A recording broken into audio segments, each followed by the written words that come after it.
let's start with the first one. And we kind of started the year here. If you think like way back, we were kind of looking, and I think it's important to end the year here too, because we're starting to see some changes and announcements. Okay. Right. Changes.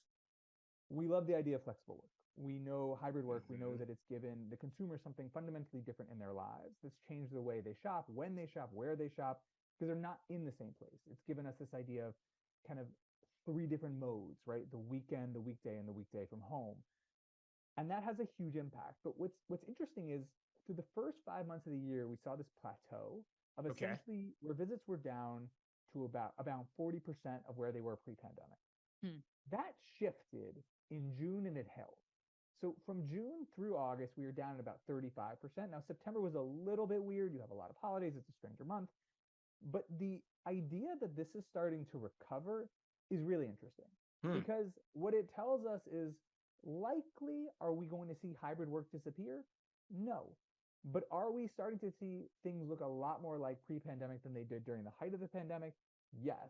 And that tells us what it might look like in business districts, that it might look more than it is today, even if it's not quite what it was, that the suburban opportunity that exists currently might not be as powerful next year as it is right now. And so there's some really important lessons when we think about what are we learning from this and how does it apply moving forward of how do I, if I am a retailer that's benefiting from the current situation, how do I lean into the current situation more to incentivize that behavior to continue to the greatest extent possible?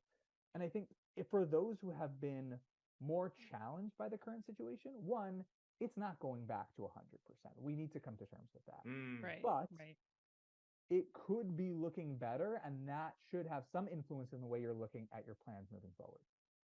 So Ethan, so what are the implications of this then? Like, does this stand to impact certain retailers more than others? Like, how should people be looking at this? And, if it is starting to, I don't want to say snap back, that's probably the wrong word, but if it is starting to come back, are there certain retailers that should benefit from that? If it continues to grow, do they benefit even more? Like, what's your thoughts there?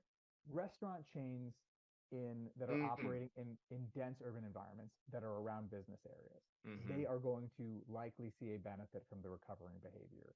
The grocery store that was seeing this significant uptick in that Tuesday morning visit, that might dissipate. Might go the other way.